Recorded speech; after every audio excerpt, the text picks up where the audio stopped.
Hi everyone, Simon here. Commodore 64 on the bench. This one works. I'm really pleased, got it working.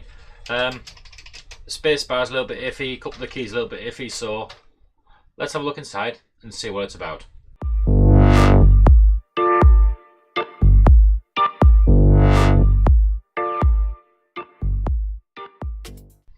Hi guys, right, okay, so here we are. I'm streaming this as well on Twitch, so if I'm saying random things or you see cutscenes, that's because I'm just tidying things up while I'm chatting to people. So, C64, as I said, this one is working. Works lovely. I've had it running, and that's it. Well, I'm saying it works lovely. It works in so much as I've managed to get a game running with the using the 1541 CD drive, which is a bit of a mission in itself. I had to get some fixing done in there, but that was good fun. I'm happy that that is all as it should be. So that's ready to come apart. There we go. Strange rattling noise inside. We'll have to investigate that. They come apart amazingly easy, C64s. There we go, ready to go. So what is that rattling around? There's definitely something rattling around. A screw. That's never a good sign, is it? So where's that come from? Okay, I can see where that's come from there. Yeah, that's so the actual plastic behind it is, there's nothing left in there. No point in leaving that. That's just going to cause a short circuit and cause damage. So here we go. We've got our LED, which sits in a little socket up here, and this is our main cable for our keyboard. So as I say, the only thing that doesn't really work too well is the spacebar. So we'll have a look. I don't know how these work. I've never taken one to bits before, so it is a bit of an exploration exercise. Okay, that's easy enough. Looks quite tidy in there. So we've got little, oh yeah, there's lots of nastiness happening there.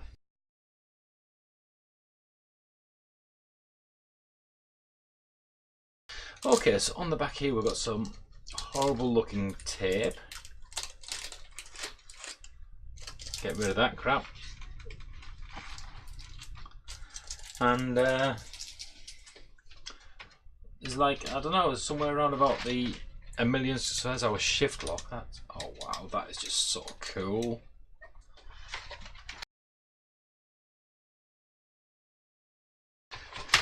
So I've got a whole rake of screws on the back here.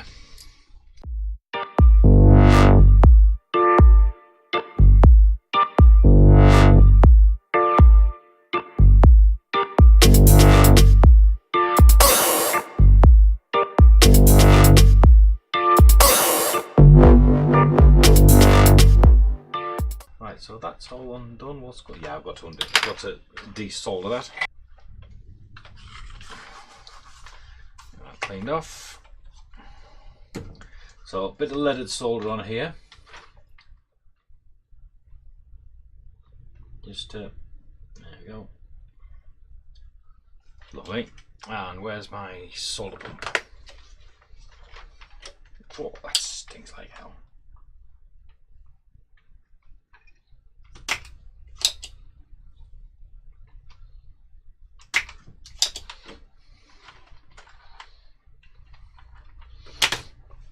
So I'll give that another little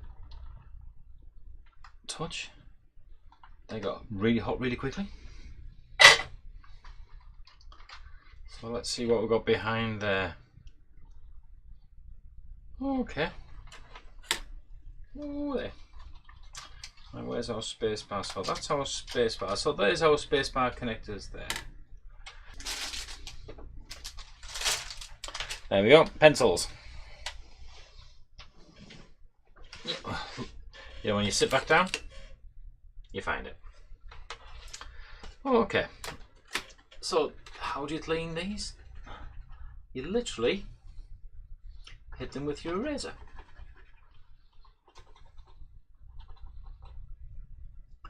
And we could, if you wanted to, follow the trace, so we can see our trace here goes around. So one end goes into A being brown. So that means with the use of the multimeter, see if I can avoid throwing them around. We'll switch it on to make an irritating noise. So brown is there. Now then, what do I need? I need a cable which, oh, that'll do. See, there's a method in having junk laid everywhere. That, I believe, ladies and gentlemen, is brown. I'm getting quite good at this, being able to tell what colour is what. So brown should take us to there. So basically, how am I going to find this other one? So it's going to be a common, I would imagine. 4. Yeah, so 4 is under there.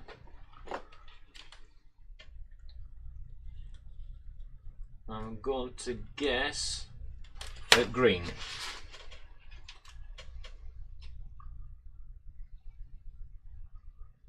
It's hard to tell exactly which one that is. Oh, there you go. So we know there's no break in the cable. Yeah, you can see what I'm doing, okay. Yeah, so there's no break in the cable, don't have any continuity issues. We're in a good place there. It's just garbage. Here's a build-up of snot. This actually looks amazingly clean.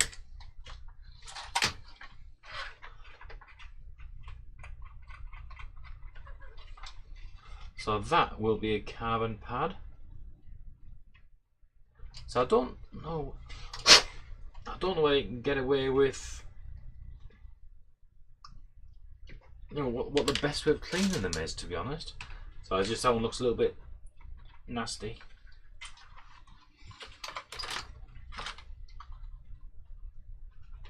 I was told that cleaning membranes this way is the way to go. I'll call it a membrane. It's a bit more than just a membrane, this. So anyway, that looks okay. There's nothing. I was expecting to see something quite horrendous in there, but I'm pleasantly surprised. In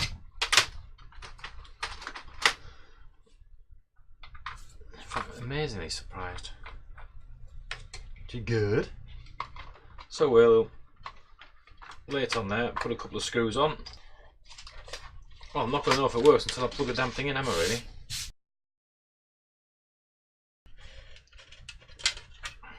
Get that in there.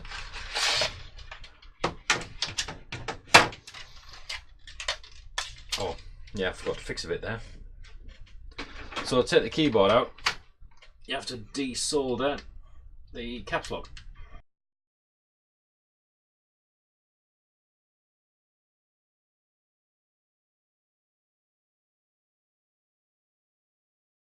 We'll get a bit of tape over here. It's used as tape as strain relief. High quality stuff and all that. This is Kapton tape. So it's good quality tape. And you never know. Obviously you need a sharp knife. This could be on here for another 30 years. There we go. That's our strain relief in place.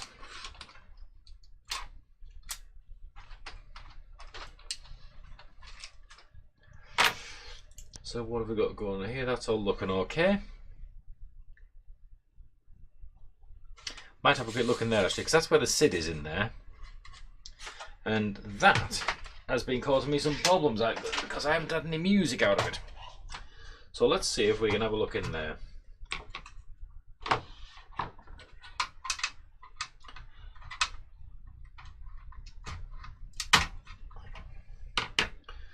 There she is, right. Yeah, so that's the heat. I'll paste on there. That's our sound area there, our sound chip. You can see on there, that paste is knackered, so I need to see if I can find some more. I'm sure I've got some somewhere. So here we go, thermal compound. Just want to put a chunky snot on there and put it back together.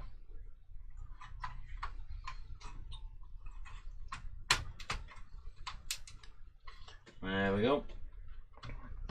There's our thermal paste on, and that's done. Right, everything's looking good. So on the back of these, you've got little clips here. I'm down to one. So I don't know whether I need a new case or how I'm going to get this fixed and sorted out so as it never falls off again in its whole life. I believe this is called a bread bin case. Why it's called a bread bin case, I have no idea. Well, there, that sits on there, that sits back there. And we're in a good place again. So, screw in the middle.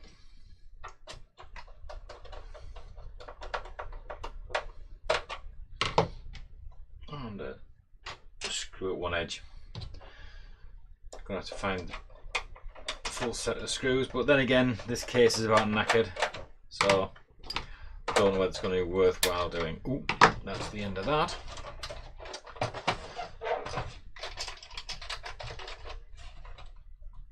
doesn't sit very square at all on anything. But there we go. Ready to rock and roll. So I shall get this plugged in, and shortly, YouTubers, you're going to be seeing a video of the C64 powering up. Hello my YouTube friends. Okay, so I'm hoping you can see what's going on here. Moved over to a GoPro, so the quality is going to be different. Right, here we've got the 1540 floppy disk drive. Here, the Commodore 64. Yes, that is an older Amiga A1200 there. So let's get this powered up. So there we go, that's getting powered up now, and we're ready. Hopefully you can see that well. Not sure, so I'm tempted to actually move you guys there. Okay guys, as you can see, in front of you we have got the C64. So, previously, I didn't know I did that. Okay, that's handy. So let's do a quick program 10. Oh, so it's still, oh, gold. Right, let's try this again. 10. Print. Run. Yeehaw. So, we're in business there. Now we press the run stop button. Keyboard is working again. So now I'm going to switch on this bad boy. So I've now just switched on the 5140, and I'm going to try and find a disc. I've got a monster amount of discs here. I don't know which ones work. So here we go. The Commodore 1541. That's that loaded now. As you can see there.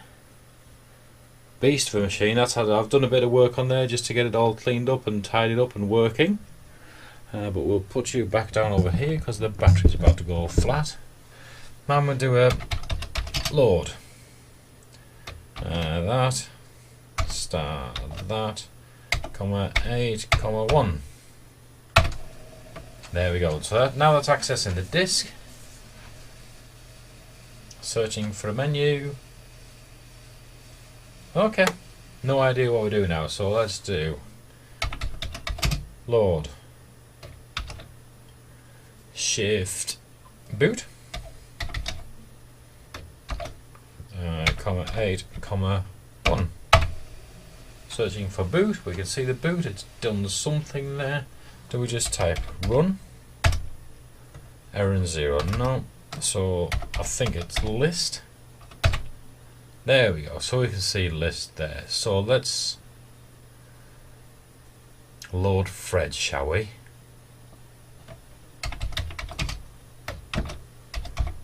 No, F-R-E-D. Oh, I can't even spell Fred, or is that just a key? That the keys are a little bit, comma 8, comma 1. Run. Guess not then. Okay, so we'll so every now and again the disc just stops working, but I'm gonna guess that that's caused by the fact that these discs are ancient. So we have to switch the drive off, switch it back on again, and as you can see there, there's lots of snot in there. Be amazed if that works. Shocked and stunned if that works. So this is boot.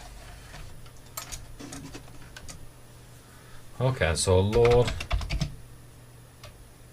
I've seen people do a dollar symbol. Don't know what that does, but we'll do boot. 8, comma 1. That didn't work at all. So do I need, so load star, no, comma 8, comma 1. Yeah, that rereads the discs, reads the disc. I see how it does it. So it reads the disc into memory and we get a menu, and from there let's type run. Oh, fast file loader. Oh, look at this. Let's do that. And I bet this camera is about to go flat. Thank you all very much for watching. I hope you enjoyed the video. Yes, there were issues with the cameraman, me. But I hope you got the general idea of what I was trying to do, what I was trying to achieve, make sure that things were working, and slowly go through the C64 so it's in a good place. It's sat over there on the other bench. I keep on staring at it, wanting to fiddle. But I need to do some Googling, learn how to use the damn thing for starters. I think that's a big issue. But yeah, I'm looking forward to doing another video on that. So speaking of another video, if you would like to know about the when the next video comes up, you'll probably need to hit subscribe and hit the little bell next to the subscribe button so you get notifications as to when my next video is released. And if you like the video, please also hit the like, give me the thumbs up on there. If you didn't like it, feel free to hit the thumbs down. But if you do hit the thumbs down, please let me know why, and then I can improve for next time. Thanks again for watching, take care, be well.